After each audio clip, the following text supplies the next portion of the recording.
My guest this week is Philipp Nattermann.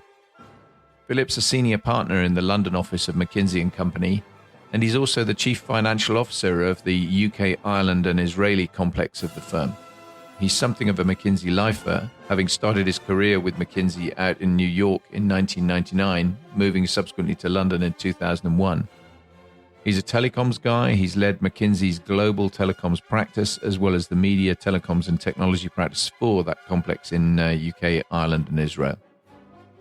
He works these days with a range of public and private sector organizations, making them more resilient, positioning them for sustainable, inclusive growth, especially through digital business building and transformation. He holds a PhD and an MA in economics with a focus on telecommunications industry economics from Georgetown University, and also a BA in economics and mathematics from Yale University. So he's a senior, very experienced academic guy with a big background in professional services and a very, very strong background in McKinsey. He's a great guy to interview with a range of leadership experiences across that time, working not only within McKinsey, but also with the clients he's worked with and what he's seen. And it was a fabulous interview that I really enjoyed. I hope you're going to enjoy it as well. And without further ado, I'm Bob Judson. You're listening to Leading for Life Stories, and let's get to it. Philipp, welcome. Really, really pleased to have you on the podcast, and delighted to have a chance to talk to you today. Thank you, Bob. Really excited to be here. Thanks. No, it's great that, as I've been doing this with guests, I'm trying obviously initially to tap into people I know well and get their experiences, because I think there are so many people who've got fantastic leadership experience that's too good not to share, as it were. So that's really, really helpful. I'm very grateful for your time. Just to kick things off, could you give our listeners just a bit of a short summary of your career to date and how you see that, and a little bit of highs and lows? Yeah, absolutely. So I'm a senior partner at McKinsey. Been the consultancy. I've been there for about 24 years, which was definitely not the plan. So I joined straight out of graduate school. I realized I wasn't going to become an academic, and was a bit of a loss as to what to do, and thought, consulting, management consulting would be a good sort of finishing school. The idea was I'll do it for 2 years and then get a quote unquote real job. 24 years later, I'm still doing it. I started in our New York office more by accident. This was back in the late 90s. Fell into the sort of TMT, tech, media, telecom space, which at the time was great until the dot-com bubble burst in 2001. And then moved around that time to London, actually. I have loved it really from day one, very much to my own surprise, and really have stuck with it. Became a partner about 1995, a senior partner in about 2013. Still in London, and these days I am also the CFO of McKinsey in the UK, Ireland, and Israel, which is sort of our cluster. So I probably do 2/3 of my work direct client work. We talk a bit more about what I do there later, and about a third really the CFO, and it's more CFO and COO role for the region. Yeah, fantastic. Thanks. I mean, you mentioned academia, and you weren't going to be an academic. Of course, I happen to know your father is obviously a pretty esteemed academic, and you had, if I take you back further than joining McKinsey to where you grew up and your childhood through to joining the work environment. I mean, I think you've got a really interesting backstory. Could you just share some of that? Yeah, of course. So I was actually born in East Germany. We left East Germany in 1986, so 3 years before the wall came down, and it's an interesting story, because one of the main reasons why my parents decided to leave was that in East Germany, if your parents had gone to university, it was nigh on impossible for you to go to university. And the problem was that not only had my parents and all of their siblings and in-laws, but also 3 out of my 4 grandparents had been to university. And so basically my sister and I would not have been able to go. And took a very long time to get out, because my dad, physicist, and East Germany wouldn't want him to leave. And so ultimately it was actually Joe Biden, who was then when he was a senator from Delaware, he was the Senate Foreign Relations Committee chair, and he ultimately got us out. But the reason why that was so important, I think, in my upbringing and how I look at the world, was that because my dad was never allowed to travel when he was in East Germany, but he got all these invitations. So I grew up as a 7-year-old at a dinner table with names like Caltech, Harvard, Princeton, MIT. And after we left East Germany, I decided to go to the US for a year. So my senior year in high school, that was for high school exchange, and happened to, with that family, travel to St. Louis in October when it's called the US News and World Report, US College Rankings came out. And I was looking at it and saw the rankings and all these names that I'd grown up with, and decided to see, could I get in? I didn't actually want to, but it was more sort of a competitive spirit of what might be possible out of all these names that I, heard from my father as a child.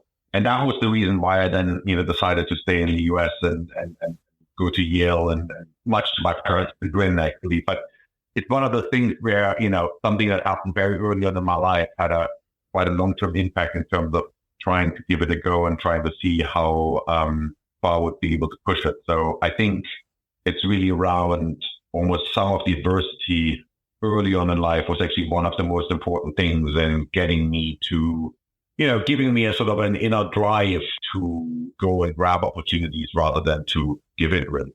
Yeah, it's absolutely fascinating, not least because in my own background, I talked about this on I think it's my first episode of my podcast, actually, where I'm slightly different, but my father had died when I was very young, and my mum had a pretty tough time in the 60s. And I do think it is one of those things that you either grab the opportunities that come from that and make the absolute most of it when you can and fight your way out of that kind of relatively adverse position, or you don't. And then there are, in my view, too many people at the minute who kind of use that as I've had a really tough time and therefore it's really difficult to break out of this. The reality is it should give you opportunity to, and drive to push out. And that sounds exactly what you've done. So, fantastic story. No, you're right. I mean, one of the things, and there's actually, when I was a sort of a young teenager, I was, the typical teenager, probably not very driven, not very focused, got middling grades. And I became actually, once we moved to West Germany, became very ill when I was about sort of 13, 14. I spent about over sort of 2.5 year period, probably spent a year and a half in hospital, at times, with reasonably serious surgeries. And I still remember and initially I was like, oh, why me? And all my friends could do this and sort of feeling slightly sorry for myself. But as things moved on and things got worse, sort of quite dangerous at times. I still remember there was one and which was a sort of defining moment in my life, big surgery that I had. And, I had been told beforehand of the side effects, one of which would have been expected at least sort of, temporary loss of control of my legs, potentially permanent due to nerve damage. And, went to the surgery, and I remember waking up in my hospital bed and sort of slightly groggy and the first thing I tried to do is move my toes. And I remember trying to lift up my blanket to see. And it took the longest that I've ever had to sort of trying to get, from the brain to the toes to get the toes to move. At least it felt like sort of a good 10 seconds. And they moved. And that was one of the defining moments of my life, because at that point, the sole thought that I carried was, I will show them that I am worthy of the second chance.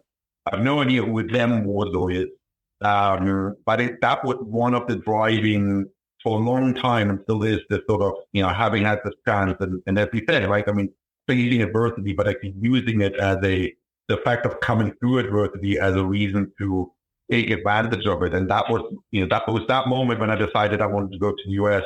And I think a lot of my mindset and sort of how I think about the world was shaped in that moment or in that whole experience of, things can, even as a 15-year-old, from one day to the next, you can, suddenly be stuck in a hospital for a year. And so therefore this using the opportunities you have rather than, and looking at the positive of things and the possibility of things rather than at the, what might go wrong. And so I do think that, you're absolutely right, Bob. It's this, how do I treat adversity and how do I use it to come out of it better than I went into it?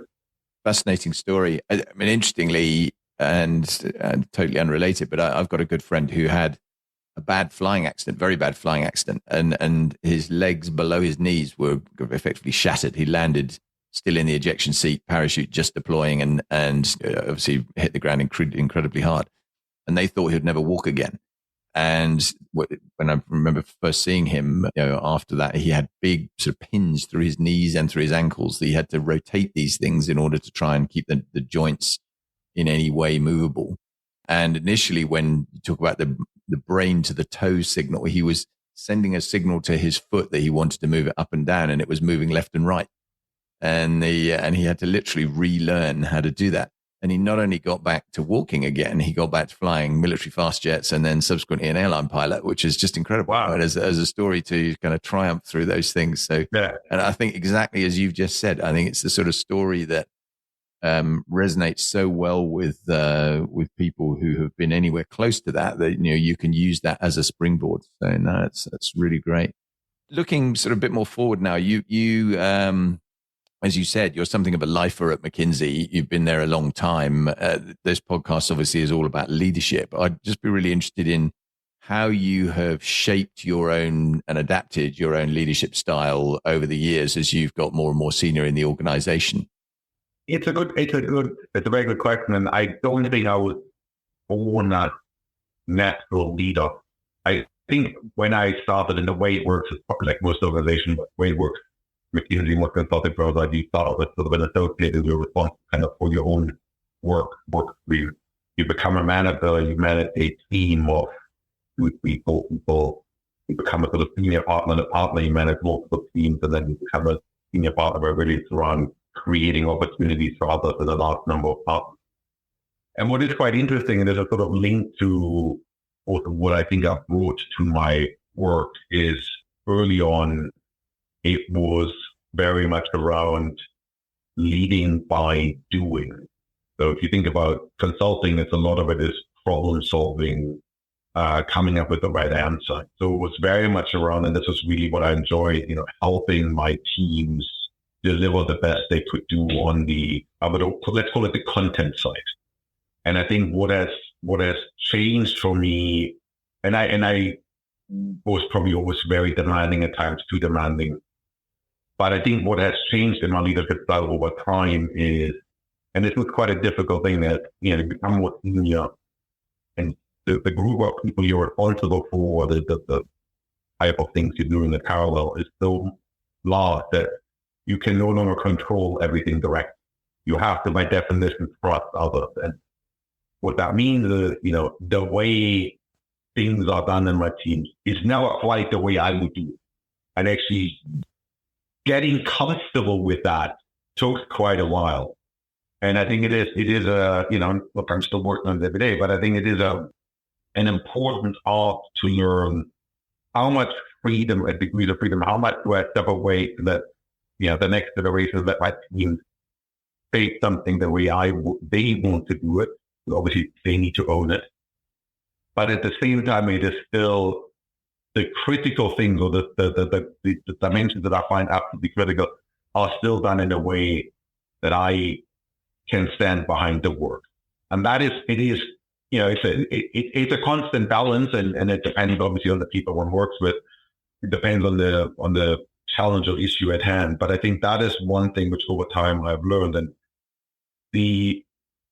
for me, the key thing as part of that, which has been very helpful and important, is to meet people in that process. And I think that's one of the same way I quote unquote manage up as manage down. And I think that's been really crucial, right? It is not that treat people differently, but it's really around, it's the only saying, do unto others as you want others to do unto you. And I think that's a really important element, just because, just like when I was more younger or junior, did not like being told, micromanaged and so on. And that always meant, I screwed up sometimes. Absolutely. And a couple of quite infamous examples. But doing this, but at least they're sort of creating enough of a safety net for my people that they can take risks and they can develop themselves in a way that will be different than what I would have done or have done, but still making sure that the quality, that the outcome is in line. And it's, I don't think I get it right all the time by any stretch of the imagination. But I think it's the only way of doing it. And it did take a long time to get comfortable. Yeah, so identify with that. When I found in the Air Force, particularly, I mean, I was always very, very picky, particularly about some things like written work, and I was always if I find it terribly difficult to let go and to kind of accept the 80% solution that was coming up from below. But actually, as you say, I mean, as a leader, I think over time you have to do that. You have to find a way to let go, to delegate, not only to free up the space for yourself, because otherwise it takes too much of your own time, but also actually to empower people, to let them get better so they become better leaders in time. And if you don't do that, then that's always a difficult area, I think, for people. I find quite a lot when I do work on leadership training that people often find that delegation thing the hardest thing as they move up the ladder to let go of stuff rather than just accumulate more stuff. It's a tough area to do. Sticking with that kind of theme though, and leadership traits, what are the values, if you like, that you consider most important, both for yourself, but also for those that you lead, and perhaps just as importantly, those that actually you're looking up to and that are still leading you in the organization? What are the most important ones of those? I think I'll start with what I looked up. I think the most important one is, I would call it selflessness. So it is leading, with the objective of doing the right thing by the organization, by the objective, by the people, rather than the right thing, by yourself, by myself. And I was lucky to have, two particular mentors when, and the sort of the run up to partner was one, and then the run up to senior partner was another. In very different ways exhibited that. So they were very seasoned partners, had played big roles within McKinsey, but were unbelievably, polite, unbelievably selfless, unbelievably humble, despite the fact that, probably two of the most intelligent and thoughtful people I've ever met. And I think that to me is really important. It is, always push yourself to that one step further. And I think that is one of the things I'm noticing increasingly, amongst some of our younger colleagues, that isn't always there, this willingness to really challenge yourself, saying, is this the best I can do? By doing it in a way that is, I demand that from myself to the same degree or more as I ask my team to do it. And that is one of the things that really learn. It goes back to the point I made earlier about, kind of quote unquote managing upwards the same way you manage downwards. And if anything, being more critical upwards has always been helpful for my career, than being critical downwards. I think so that I think is a key thing. I think the second one for me is, and this is more what I value in people, what I expect is, failure is fine, not great, but fine, as long as people have really tried. Right. And ultimately, if you really try and you fail, that means, either actually presumably means I picked a goal which was out of reach. Right. That is something which I think is very admirable. And I think I've learned probably more from failures than from quote unquote victories or successes. But I think that's the second thing for me. It is this really committing, and probably linked to this idea of I'm, expecting others and myself to give the best I can do. That may or may not be enough, but it is really this, how do I stretch myself that little bit further, that it is uncomfortable, potentially, that it is slightly more than I would like to do. And that to me is I think, the sort of the selflessness of expecting from myself the same as from others. And I think it is the really trying, accepting, not everything can succeed, but then picking yourself up, and how you pick yourself up, I think is almost more important than, whether or not you are on the person. Yeah, no, once again, I completely agree. Somebody said to me when I was doing my coaching qualifications, actually, that there's no failure, only feedback. and you learn a hell of a lot from failure. And I saw a really interesting visual. I think it was Stephen Bartlett actually putting something up on LinkedIn just the other day, where it was a bunch of Lego bricks, and there were half of them were success and half of them were failure. The comment being made was that people tend to put there's a division between the two, whereas in reality, the image they then had was they built them into a wall, with the success bricks and the failure bricks, and I think that is how it is, isn't it? You get stronger because of things that you actually you didn't do well, and it was Kelly Clarkson, wasn't it? What doesn't kill you makes you stronger, and I think that's true, and it's definitely that's a fair shout. You mentioned mentors, and I think mentors are important for all of us, and role models. Who are the people that, if you were to pick two, who are the two individuals, dead or alive, as it were, that have influenced you the most over your career so far? That's going to sound slightly easy. Next time, one is definitely my father, and I'll talk about that in a second why. And then I think the second one probably is a guy called Peter Beeston, who used to be the sort of number 2 and number 3 in McKinsey, retired about close to a decade ago. So, I think the reason is, I'll start with my father. So he and I had quite a complicated relationship. He was very demanding. He probably not the most caring, as many fathers are, more challenging than caring, obviously very smart. And a lot of the reason I left for the US was I wanted to forge my own life sort of outside of his, quote unquote, influence or something. But what he taught me was this, pushing yourself.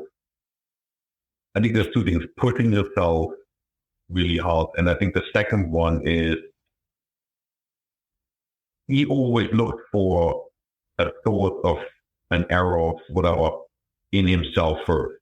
So if something goes wrong, it is probably something that I did, rather than blaming people around him. And now you could say that can lead to sort of self-doubt and so on, and it definitely hasn't with me. But I think it is a very helpful way of looking at the world, because what it gets you, or what it can get you, is it moves you away from blaming the world for your lot, and actually puts it primarily on you as an individual, me as an individual.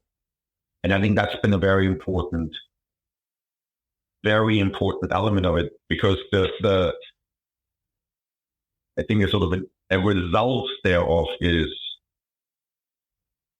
and this is probably a combination of that sort of upbringing and, my illness and then moving to America. So I'm a strong believer in we create reality. Reality is not just, we actually create it, right?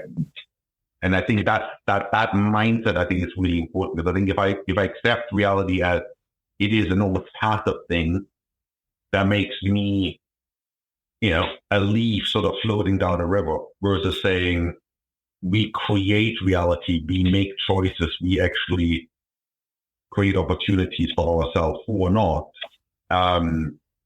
It gives you much more agency, I think, or it has given me much more agency. And if I think about boy from East Germany, almost died when he was 14, made it to the US, got an amazing education there, found a job that I loved from day 2, moved to the UK. It's the probability was probably that would not have happened. And I think a big reason for why it happened was this, this way of thinking about, I create my own reality. Only I am responsible for myself, but also I'm the only one who's accountable, or who can make it happen. I think that was the first thing. And then for a long time, it sort of led almost a little bit back to the leadership style, almost a little bit of a sort of a lone wolf leadership style. So it was very much in the early part of my career, where, like earlier, was mostly around the problem solving, helping people come to the right answer, so on, rather than leading as leading a body of humanity, so to speak. And this is where my second mentor, my second person that influenced my career came in. This former colleague of mine, Peter Beeston, who was and is an unbelievably humble man. I'm a very, I grew up in New Hampshire, very, not poor, but definitely not middle class upbringing. And he rose through the ranks, and he's probably the best counselor, CEO counselor I've ever met, probably one of the smartest people I've ever met. And he was sort of towards the end of his career, he was probably at the pinnacle of his career when we had met very early in my career in the US, and then for various reasons, he and I started working together on a couple of situations in the UK. And his selflessness and his humbleness, despite everything he had achieved, and his care that he took in, I was probably still a somewhat rough diamond in the rough when we started working together again, was the almost sort of perfect supplement, or the perfect, I don't want to say counterbalance, but sort of combination with the previous, only I can make my own life and only I'm responsible for it. Nobody else will. With combining this with a humility and a humbleness. And I definitely, am not a humble human being, but it is something that has given me a good counterbalance or counterweight. I mean, I think I still definitely sort of on the leadership scale am more towards the first one. But I think it has made me a much better leader, because it also has given me, you realize that, we all fallible, we all humans, we all have fears and worries and insecurities, and sort of accepting the team that we lead and the clients we serve and the organizations we interact with as, fallible and yet equally valuable, I think is a very important, had been a very important element, or a very important portion of my, sort of evolution as a leader and my learning as a leader over the last 20, 25 years. Yeah, super, super helpful. Thanks very much indeed. I mean, you talked a bit about failure, and we touched on learning from it and moving forward from it. What's your looking at the sort of highs and lows of Philipp Nattermann across his career? What's the thing that you feel you did best, and that's your most important achievement to date? And ultimately, what do you want your legacy to be as you get to later in life? So I think I think that best, I'll use it as a phrase, and I think it's important. Somebody once called it that I had a high degree of stick-to-itiveness. I can call it stubbornness, but I like stick-to-itiveness better. And, if I look at the sort of lows, I joined McKinsey, back in the late 90s, it was sort of the bull run and so on. It was one of the most heady days, I think, of any professional services firm. And then we had the first downturn, and, we were a group of, I think, 6 sort of project managers at the time, a group of friends of ours, of which I was the only one to survive, because there were significant layoffs. And then, I became a partner, and that was relatively shortly afterwards. One of my main clients went away with a sort of second tip, and 2 of my mentors retired. And so it was sort of a time in the wilderness, and, needed probably slightly too early on running by myself. And back to the point earlier, I probably was not as much of a politician and team player at the time as I probably would have. And so it took me a very long time to get elected senior partner. It was probably one of the sort of most lowest low. And there was an interesting, there was one personal rejection one feels if you don't get. But I think the second thing, which was quite interesting, it was the fear that McKinsey, at least at that point, it's slightly different now, wasn't up or out, as we call it. You either get promoted to the next level within a certain period of time, or you have to leave.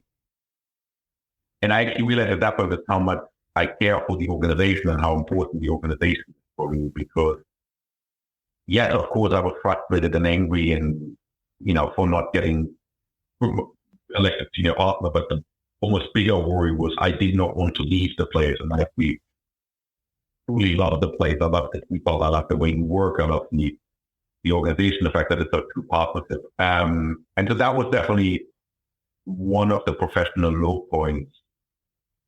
And it lasted, so it was a 3-year period, which was, as my wife then I can attempt to, but reasonably unpleasant for everybody. But I think that, again, is the second part of the question. That also then, as a flip side, I think what would I like my legacy to be? And I think, but for me, I don't particularly care about my name being recalled or so, but what I do care about, and I think what I do like as my legacy is being the next generation of people that I have, quote unquote, raised in a professional sense, taking off, either be that within the organization or outside, and actually finding their way. And they've had a quite interesting experience a couple of weeks ago. There was a business analyst who had been with us. I think she's been there 17 years ago. And to be perfectly honest, I completely forgotten about her. And I'd been her mentor at the time, worked with her. And she showed up and is now at one of my clients as one of the executives. And her memory of how we had worked together 17 years ago and the advice given her, it was, and then the sort of excitement she still had about it after all this time is one of those things where that to me is the legacy. Because ultimately, if I look at where, how did I get to where I have gotten to, all the internal and all my, own character traits, without the help of others, without the apprenticeship from others, without the guidance from others, without the, sometimes getting a proverbial smack on the back of the head, or sometimes getting an arm put around your shoulder, I wouldn't be here. And so therefore, I think creating the next generation of advisors, of counselors who, and everybody's different, who carry the sort of enough of the, what is the right answer? I'm pushing myself to this, do unto others as you do unto yourself, do it in a selfless way. And I can carry enough of that in them is really, I think, what I see of my, as my legacy, and is, and I think the second part probably might be more sort of in my CFO role, ensuring that we try and keep enough of the magic that I experienced when I joined McKinsey many years ago, and which has let me stay there for the last 24 years and probably the next 10 years, having enough of that retained for the next generation. Yeah, and that's tremendously helpful. I think it's fascinating, isn't it? It is so enjoyable when you meet people from your past who have got really nice things to say about stuff you did that's really influenced them. I've had that a number of times, and I think that is, that's it's a wonderful kind of accolade, more than almost anything else I've had. I really do enjoy that. Just before we move off the leadership piece, if you were looking back in time, back to what sounds like a pretty challenging childhood that you had, but with everything that's gone on, what advice would you be giving yourself now, from the viewpoint you now have, about what to do and what should young Philipp Nattermann do? It's a very good question. I probably think aim higher than you possibly could, and the sky's the limit. And let me explain why. I think I sort of think back at being a teenager in university or so. I think there isn't enough. You have these sort of very great leaders and very great successes in in business, the military, academia, and so. But they seem so far removed and so rare, right? There's one Elon Musk kind of in the world. But I actually think a lot of people settled for less than they could. And that's partly because, it's hard and it's painful and all these things. So maybe sometimes circumstances. But I think a lot of it is the way I think sort of society brings us up. And I think, I think very few people, or very few parents, very few schools, very few, whatever it is,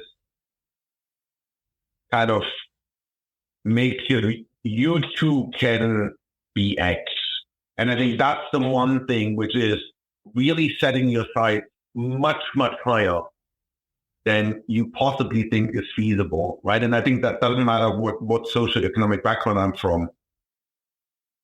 But then linking that then to really putting in the hard work. So it's not like, oh, a bit of sort of in The Apprentice where, I'm going to be the next millionaire and, and then sort of trying to blag your way through it. But actually really setting your goals unbelievably high and then working against this. Because I do think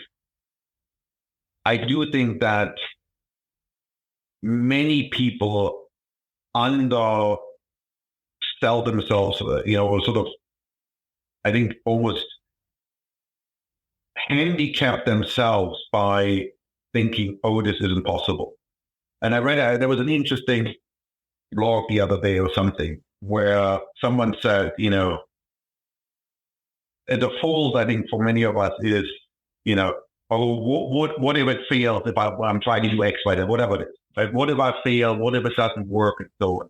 Isn't it very risky? And his point was, well, let me show you the risk of not doing it, right? And then I think that big mindset of, yes, it's risky, right? Back to your point, and I might fail.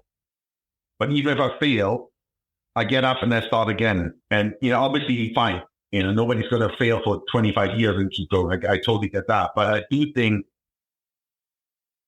aiming much higher and committing to that than we want, I think is, then there's sort of is the default, right? Which I think is the key thing. And it's quite interesting. I mean, if I look back now to back then, I still remember sort of coming out of even university and grad school, I'll do this for 2 years and then I'll sort of get a normal, a nice job and live a sort of a quiet life a little bit. It wasn't a conscious choice, but it was sort of that's what people do kind of thing, rather than, I want to be the next Elon Musk or whatever it is. It doesn't, but I think that really looking much further and much, much higher than it. I think a lot of people can do a lot more than they believe themselves. And I think there's only one way of finding out. No, I totally agree. I think it's fascinating as well how, as I've done a few of these interviews and just in general conversations with people as senior leaders in organizations, they've all had to work really hard. They've all had to aim really high. There is no free lunch. And it's not yet, I think, and you kind of alluded to this earlier on, where I think there is a challenge in the minds of some today that you can have all these things with actually relatively less effort than you and I know you need to put in order to get there. And it's a challenging area, I think, particularly for middle management of organizations now, to find ways to motivate young people, particularly to say, look, and I think post-pandemic, it's definitely an issue. People's approach has changed as they went through the pandemic. They obviously work from home. They were starting work from home. They never went into the office, and now they're kind of challenged a bit in getting them into the office.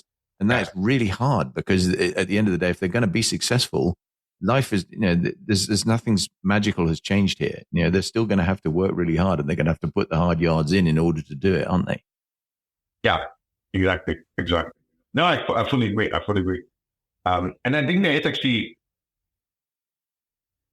I'm very lucky because as you said, McKinsey is my first real job out of grad school, and I love it 24 years in. But I do think people underestimate the satisfaction one can get from hard work.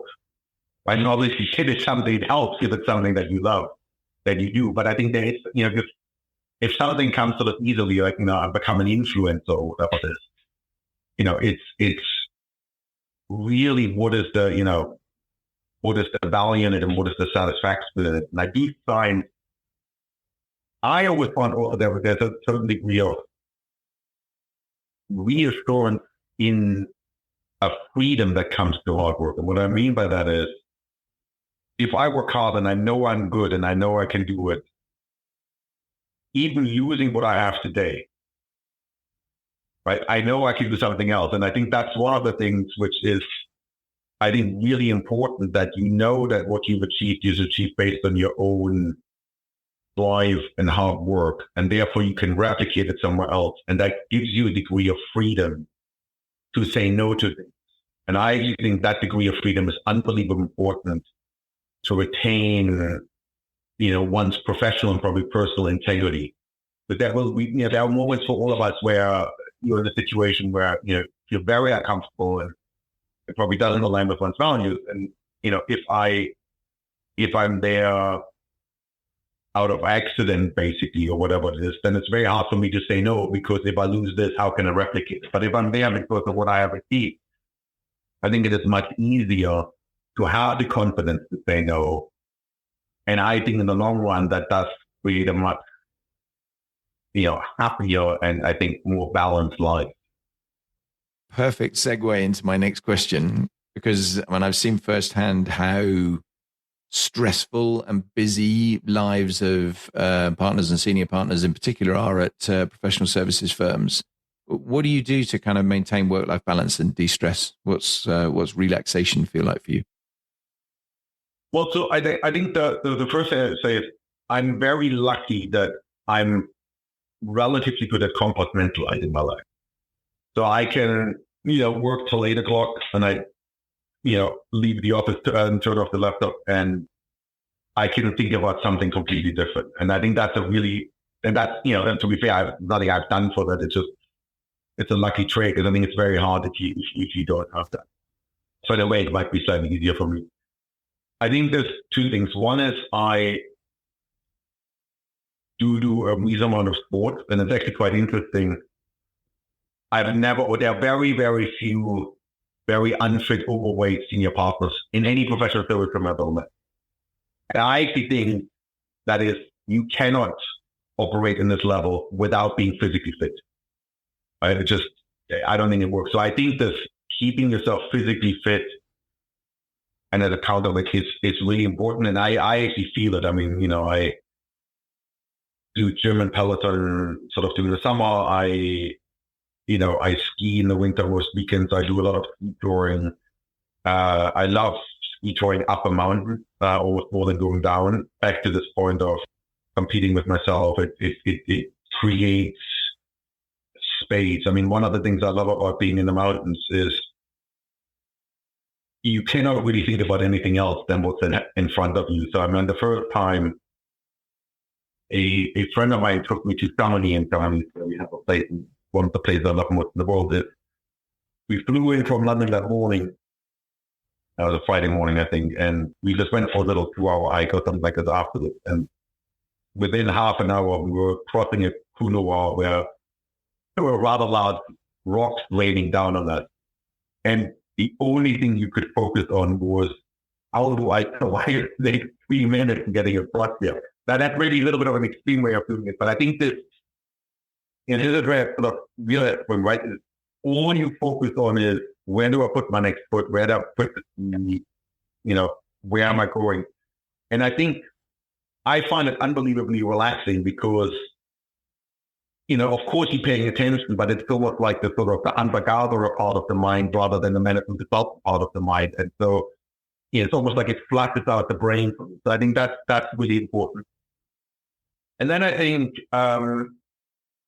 for me, classical music is one of the things that is a very important relaxation method. And actually, it's funny. So my father used to work for Rome a lot as a theoretical physicist, and he would always listen to classical music. And so I grew up with that, and I made almost a mistake, I would say, when I was writing my PhD, to started to listen to classical music as well, which is so bad now that I cannot work without classical music in the background if I have to really concentrate. It's almost like creates a white noise.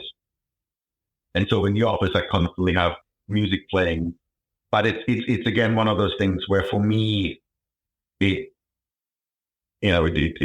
takes the mind off. But then, I think it's a combination of definitely a lot of focus on physical fitness, and then on classical music, theater. There's things other than my job and things very different to my job. But, as my wife said, I said to me half an hour ago, I said, oh, it must be nice to be able to go look at the garden on a Friday. And she goes, oh, you love your job. Don't even try to. And it's true, right? I mean, ultimately, I love what I do. And so therefore, yes, of course, I need to take time out, but it's less of a, it's more sort of to re-energize rather than, oh my God, I can't deal with this anymore kind of thing. So I think I'm very lucky. Yeah, it's interesting. Particularly your last comment there about Jenna talking about going out to the garden. I mean, I find, because I've always loved what I do. I mean, particularly when I was in the military, that was the thing that kept me going every day, was enjoying what I did. And I still have that now with the work that I do now. And I often find that I have to be disciplined to take myself away from that, because actually I just really enjoy it. I mean, I really enjoy doing some of the stuff I'm doing now, to the point that my wife says, "You're going to spend any time with me?" Yeah. And I think it is important to have that discipline. And no, it's great. Thank you very much.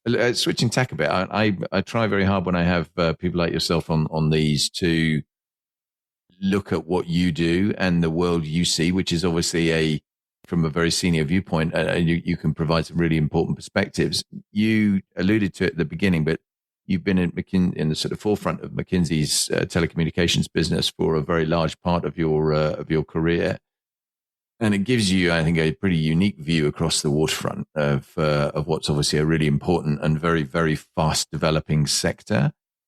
What have the most important changes been over that time, and probably just as importantly, with everyone discussing AI and all those sorts of things, where do you see that going? Is it something we should worry about? Is it a real positive step? Just general views on all of that. I mean, it's an interesting question, because the industry has definitely changed massively, right? I mean, since 1999, but I think what I see more and more, profit pools have shifted and players have entered the network. But I think the more I look at it, the more ultimately it is driven by people. And yes, the technology matters obviously massively, but in terms of what we do with it and how we operate is largely people. And I think what is very interesting is, I think the way managers, or the world that managers come up to ladder, so to speak, it shaped their way of thinking unbelievably.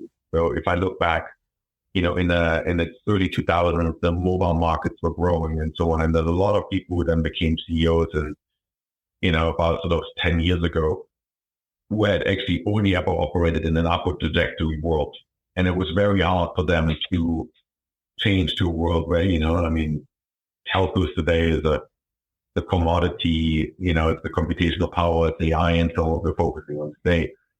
And I'm too fast forward, 10, 20 years, the next wave will have happened, and so on. And so I think what I see more and more is the importance for particularly manager CEOs to not be too shaped by their upbringing, so to speak, which is easier said than done. But I think it's really important because, especially in this sector, which is relatively fast changing, that the rate of technological innovation will only increase. I think looking at things anew rather than always through the glasses that they sort of put on as they progress in their careers, I think really, really important. To your specific question on AI, I mean, it reminds me a little bit of, back in the 2000s, the sort of first internet craze, and that, the sort of the S curve, which basically is, at the beginning, we always overestimate the impact of any new technology. And in the long run, we underestimate the overall impact of a technology. And so I think, the start that's happening in general, particularly in generative AI, is truly amazing. And I think particularly if you sort of think about the large language model, really only had a fundamental net 12, 18 months ago. So if you think about what has been created in that time, is probably the fastest technological change I've ever experienced. I think it What is probably different, and this is probably why we hear more about, is unlike before where, automation addressed a lot of blue collar jobs, this is starting to address white collar jobs. So it's sort of the chattering classes are suddenly being impacted. And so you have a lot more, media reporting and so on. I'm not sure if the magnitude of impact will be that much different than what we had in sort of more traditional automation. It's just the people who are impacted, have a louder voice.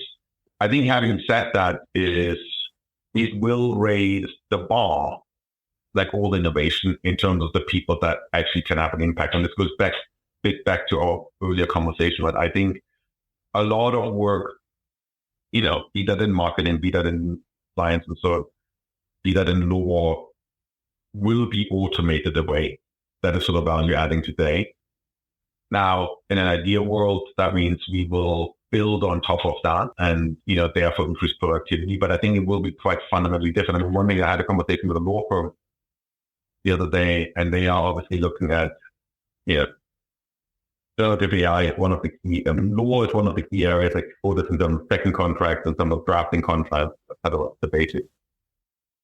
And if you look at a law firm today, they hire, I don't know, whatever, you hire 10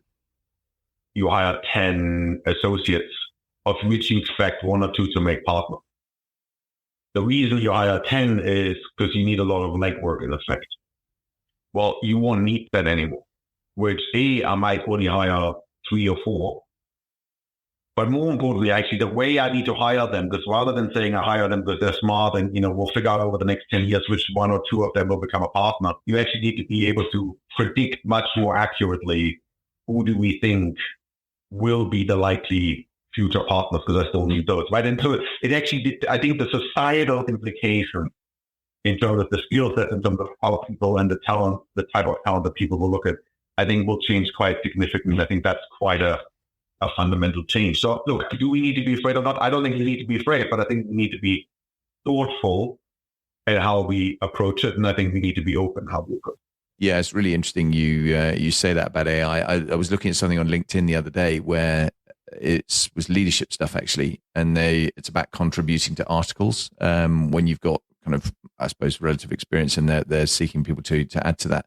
But looking at what it has produced as a starter is amazing. I mean, it's absolutely amazing, really high quality stuff, and that of course is only going to get better. I think it's going to be fascinating to see where it goes. But at the same time, I can kind of see the rate of learning being a threat to lots of people, and that's why obviously some people are inevitably worried about it, because it's exactly as you say, the number of people that are going to get employed for certain roles is going to diminish, and that's going to create more competition in a world where there's already a ton of competition. So no, it's definitely going to be fascinating. I hadn't heard your analogy about the S curve actually. That's an interesting one and maybe very applicable to this. That's for sure. Just looking, last question really on the consulting kind of business. I mean, I've been both sides of this. I've been a client of consultants, and I've actually been a consultant when I left the Air Force and went to work for Deloitte. And I've often heard the old criticism that you actually pay consultants to look at your watch and tell you the time, and that they kind of question the value. And indeed, when I was working on COVID for the government, there was a huge amount of pressure on the amount of consultants that government had, et cetera, in that space. I clearly don't subscribe to the view that they don't add a lot of value. I think they add a tremendous amount of value, particularly in a world where COVID's a good example, where the government just didn't have the resources to be able to do what it needed to do. But what's your take, particularly in the context of what we just talked about, actually, in jobs in the workplace and AI and technology, et cetera, with professional services firms generally and McKinsey maybe specifically, about the kind of importance of your role going forward? It's a good question. And I think if I sort of reflect on my own work over the last quarter century, it definitely has changed. I think there is when I started, there was the traditional, my end product is a piece of PowerPoint. It's a strategy. And look, there's still a place for that. My experience is it's a relatively small space. I think the much bigger issue is that most organizations, I think this might be where sort of what it comes to most organizations do not have an ideal approach. There are plenty of ideas in an organization. You can just ask people on how to improve things and what to do different. What I see is most organizations have an execution. And that is partly because, to execute, to capture a new idea or to capture the benefit of a new idea, I need new skills that I may not have. It might mean that, people have day jobs, so they got stuff to do. But I think also a big part, and I think this is actually one of the key value adds good advisors and good consultants can do is to make most things happen, you need to fake out or break organizational structure, organizational barriers. And that is very difficult for someone in an organization to do. It is much easier for someone to do that who comes from the outside, who is there by definition for a limited time period. So one of the things we do, a lot of transformations we put in place a chief transformation officer who typically, joins the management team, tends to report to the CEO, becomes part of the exco, whatever, for time. And his or her role is solely to, hold teams to account, combined teams of, McKinsey and the client and so on, to deliver the agreed transformation. That person is able to be much more direct, much less, tiptoeing around politics than any member of the management team could be. For the simple reason, I don't have to deal with these people afterwards. I get hired for a specific deliverable, which is, doubling your EBITDA or whatever it is, right? And so I actually think the key value that consultants can bring is one, new skills, capabilities in terms of building them. And Gen AI is a perfect example, right? We are doing a whole host of, we looked at more than 6,000 sort of engineers, data scientists, designers, etc. And so we are developing a lot of Gen AI use cases for our clients and then help them hire the talent, etc. So that's sort of one setup. But I think the bigger one actually is the driving organizational change, driving the delivery of specific objectives, which, either because of lack of resources or more importantly, organizational barriers are too difficult for organizations to deliver in a timely manner. And so, do I sometimes take the word telling time? Yes, but telling you the time is not the valuable thing, right? It is actually then doing something about it, which is the valuable thing. And so I'm a big believer, that the days of consultants do your strategy, the end product is a piece of PowerPoint, that is increasingly over.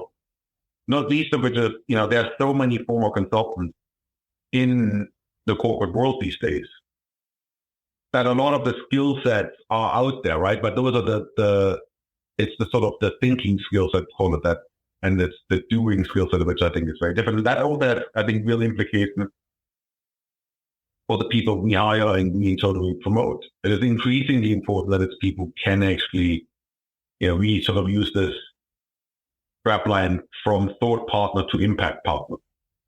Right? And that has very clear implications for the type of people we need, the type of people who will be successful within McKinsey, because of this people who make stuff happen rather than the smartest kid in the room.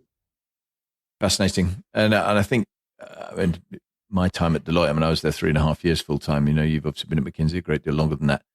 The other thing I found fascinating taking to clients, and I was majoring on crisis and resilience work, was not only my background experience from the military, but also the diversity of the clients we work with across a lot of different sectors, and being able to look at that and come up with give you an alternative viewpoint, because often there's that groupthink thing in there in an organization that, and particularly even if it's not specific to that group in that particular company, it's potentially prevalent within the sector where they're internally navel gazing at their own group of companies that are competing with them, etc., where actually the answer might be look elsewhere and get some better stuff from there. So I think, there's definite value.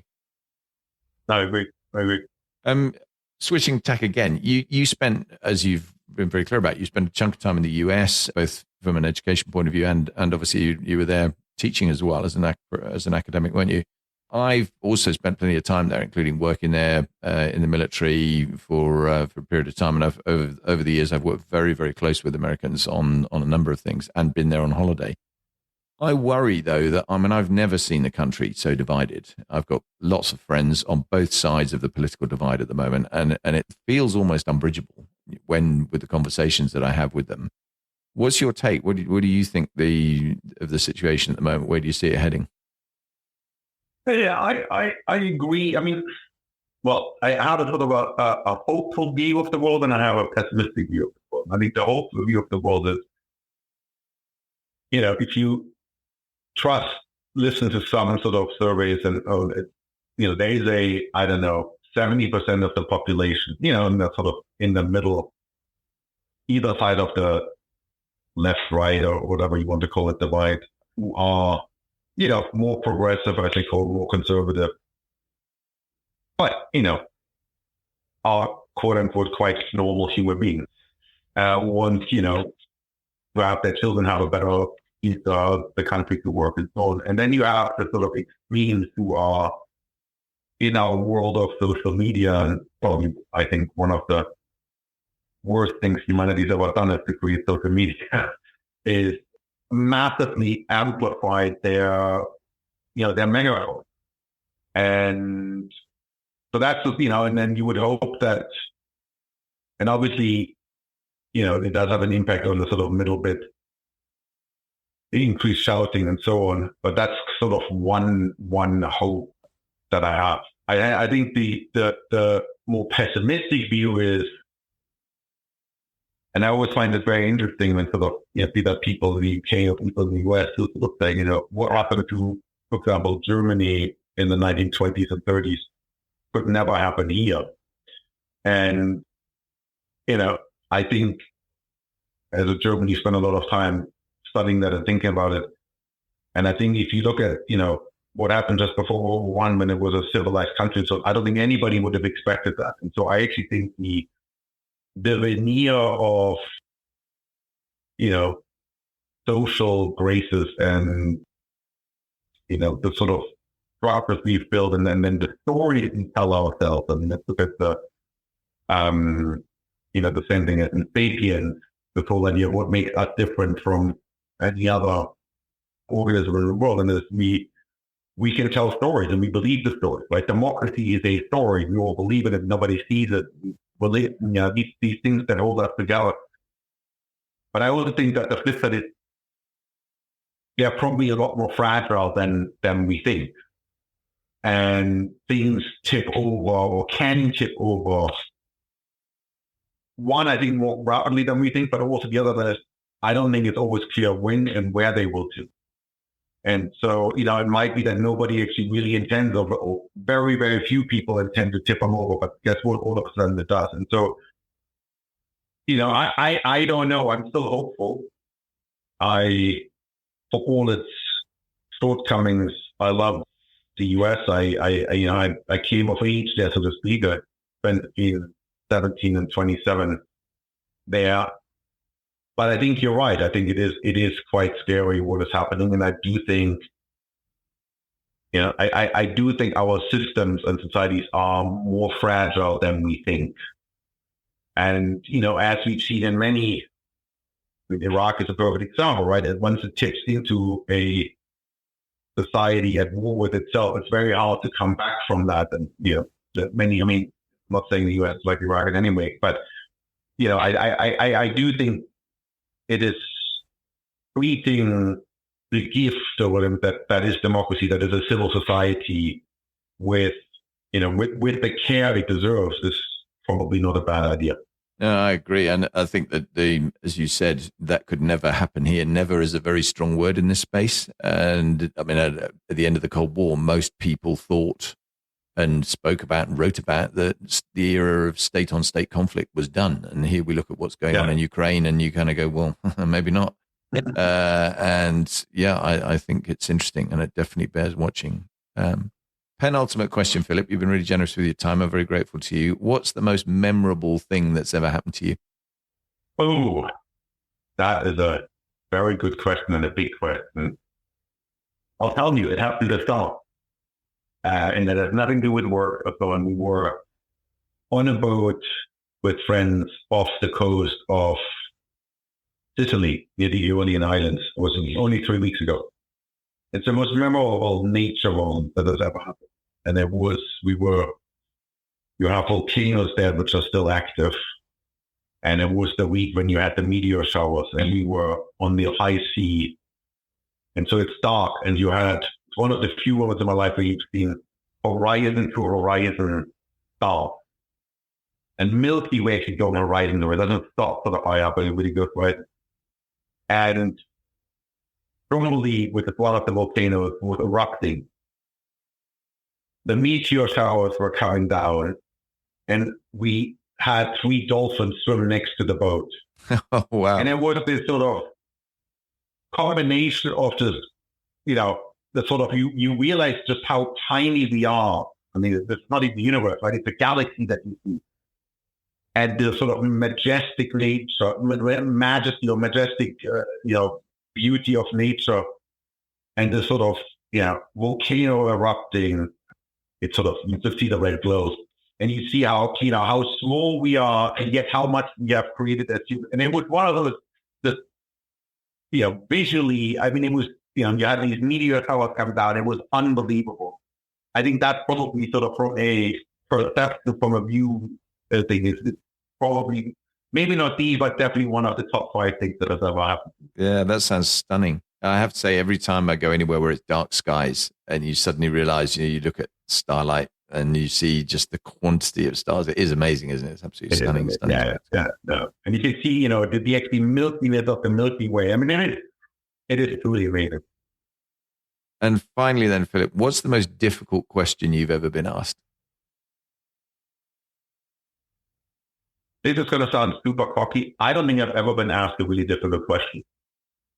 Because ultimately, there's always an answer. You may not like the answer. You may not like your own views on the question.